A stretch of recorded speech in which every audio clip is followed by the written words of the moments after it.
The Wind in the Willows. Chapter 6, Mr. Toad. Please like, share, and subscribe. One day in spring, Badger arrived at Rat's door looking very serious. "The hour has come," he said. "What hour?" asked Rat. "Whose hour is more like it?" replied Badger. "It's Toad's hour, the hour of Toad. I said I would deal with him as soon as winter was over, and I'm going to deal with him today." "Hooray!" cried Mole. "I remember now. We'll teach him to be a sensible Toad." "This very morning," continued Badger, "another new and very powerful motor car will arrive at Toad Hall. We must go up there and rescue Toad right away." They set off up the road, Badger leading the way, and reached Toad Hall to find a huge, shiny new motor car painted bright red, Toad's favorite color, standing in front of the house. Mr. Toad, wearing goggles, a cap, and an enormous overcoat, came swaggering down the steps, pulling on his gloves. "Hello!" he cried cheerfully. "You're just in time to come with me for a—" He stopped when he noticed how serious his friends looked. Badger walked up the steps. "Take him inside," he said sternly. Mole and Rat pulled Toad up the stairs. "Now then," Badger said to Toad, when the four of them stood together in the hall. "First of all, take those ridiculous things off." "I won't," replied Toad. "What is the meaning of this?" "Take them off him then, you two," ordered Badger. They had to lay Toad on the floor, kicking and calling them names to get his driving clothes off. When they stood him up again, he was calmer. "You knew it had to come to this sooner or later, Toad," Badger said. "You've ignored all our warnings, you've gone on spending all your money, and you're giving us animals a bad name with your reckless driving and your smashes and your fights with the police. We animals never allowed our friends to make fools of themselves beyond a certain limit, and you've reached that limit. Come with me into the living room and we'll have a talk. We'll see whether you come out of that room the same Toad that you went in." He took Toad firmly by the arm, led him into the living room, and closed the door behind them. "That's no good," said Rat. "Talking to Toad will never cure him. He'll say anything." He and Mole made themselves comfortable in armchairs and waited patiently. Through the closed door, they could hear Badger's voice rising and falling. Soon they heard Toad crying. After a while, the door opened, and Badger came back in, leading Toad by the paw. Toad looked guilty and sad. "Sit down, Toad," said Badger kindly, pointing to a chair. "My friends," he went on, "I'm happy to tell you that Toad has at last seen the error of his ways. He is truly sorry for his behavior, and he has promised to give up motor cars forever." "That is very good news," said Mole. "Very good news indeed," agreed Rat. "If only—" He was looking very hard at Toad as he said this, and could not help thinking he saw a twinkle in his eyes. "There's only one thing more to be done," continued Badger. "Toad, I want you to repeat before your friends here what you told me in the living room. First, you're sorry for what you've done, and see how silly it was." There was a long, long pause. Toad looked around wildly while the others waited. "No," he said finally. "I'm not sorry, and it wasn't silly at all. It was wonderful." "What?" cried Badger. "Didn't you just tell me in there?" "Oh, yes, in there," said Toad impatiently. "I'd have said anything in there. You were so convincing, Badger. But I've been thinking about it, and now I know I'm not sorry at all, so I really shouldn't say I am." "Then you don't promise," said Badger, "never to touch a motor car again?" "Certainly not," replied Toad. "In fact, I faithfully promise that the very first motor car I see, beep, beep, off I'll go in it." "Told you so, didn't I?" Rat said to Mole.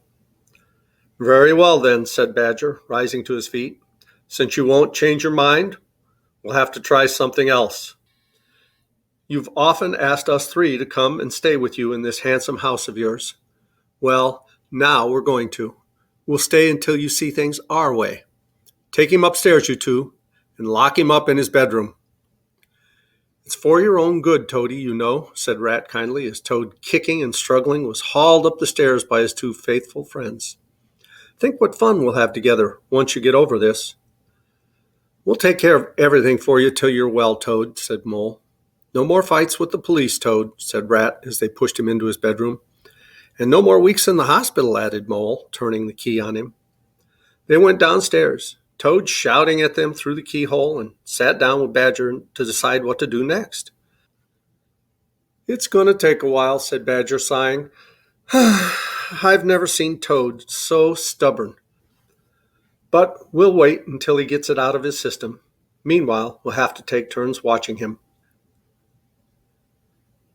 So the three friends took turns sleeping in Toad's room at night, and they divided the day up between them. At first, Toad was impossible. He would set up the bedroom chairs in the shape of a motor car and sit there making car noises until he crashed, somersaulting to the floor and knocking the chairs over. As time passed, he did this less and less, but he also seemed to get quieter and sadder. One morning, it was Rat's turn on duty. He took over from Badger, who was ready for a long walk. "Toad's still in bed," he told Rat outside the door. "He says he wants to be left alone and not to worry about him. Now you look out, Rat. When Toad's quiet like this, there's sure to be something up. I know it." Badger left for his walk, and Rat opened the door. "How are you today, old chap?" asked Rat cheerfully as he approached Toad's bed. At first there was no answer. Finally, a feeble voice replied, "Thank you for asking, dear Ratty. But first, tell me how you and Mole are." "Oh, we're all right," replied Rat. "Mole is going out for a walk with Badger. They'll be out till lunchtime, so you and I will spend the morning together. Now jump up. Don't lie there moping on a fine morning like this." "Dear kind Rat," said Toad, "if only you knew how far I am from jumping up. But don't worry about me. I hate being a burden to my friends, and I don't think I'll be one much longer." Then, in a weak little voice, Toad tried to convince Rat that he was so sick he needed Rat to fetch a doctor from town. "By the way," he added, "I hate to bother you, but could you also call my lawyer? I think it might be time to make my will." That really scared Rat. He hurried out of the room, not forgetting to lock the door carefully. He didn't know what he should do. He wished he could talk to Mole and Badger, but they weren't there. "It's best to be on the safe side," he said to himself. "Toad has been pretty sick before, but I've never heard him ask for a lawyer. If there's nothing really the matter, the doctor will tell him so." So he ran off to the village to find the doctor. Toad, who had hopped out of bed as soon as he heard the key turn in the lock, watched from the window until Rat disappeared down the driveway. Then, laughing, he dressed as quickly as possible in his nicest suit, filled his pockets with cash, knotted the sheets from his bed together, tied one end to the window frame, and scrambled out.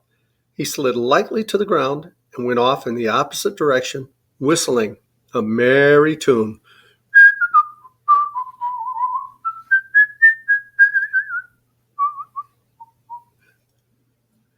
It was a gloomy lunch for Rat when Badger and Mole came back, and he had to tell him what had happened. They weren't very nice about it, to tell the truth, but Badger pointed out that what was done, and talking about it wouldn't help. "Toad got away," he said, "and the worst part of it is that now he thinks he's so smart he can get away with anything. Who knows what he'll do next? I think we should stay here for a while so we can pick up the pieces." Little did Badger know how long it would be before Toad came home. Meanwhile, Toad was walking happily along the highway, very pleased with himself for the way he had tricked Rat.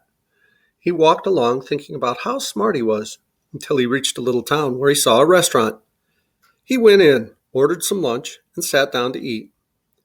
He was about halfway through his meal when he heard a familiar sound out on the street. Beep, beep! It came nearer and nearer until a car came to a stop near the restaurant. Toad was very excited. Then the people in the motor car came into the restaurant, talking about the wonderful drive they'd had in their wonderful car that wonderful morning. Toad listened until he couldn't stand it anymore. He slipped out of the room, paid his bill, and went outside to see the car. It can't hurt to just look at it, he told himself. The car was parked nearby without anyone around. Toad walked around it, taking a good look. I wonder, he said to himself, I wonder if this sort of car starts easily. Before he knew what he had done, Toad had jumped into the car and started it up. He stepped on the gas and drove down the street faster and faster, forgetting everything else. He got onto the highway and drove even faster. He was Toad again, Toad at his best, Toad the Terror. And before the day was over, he was Toad in jail, sentenced to 20 years behind bars. Oh no! Well, as Tigger says, ta-ta for now. We'll read chapter 7 next time. Bye-bye. Love you.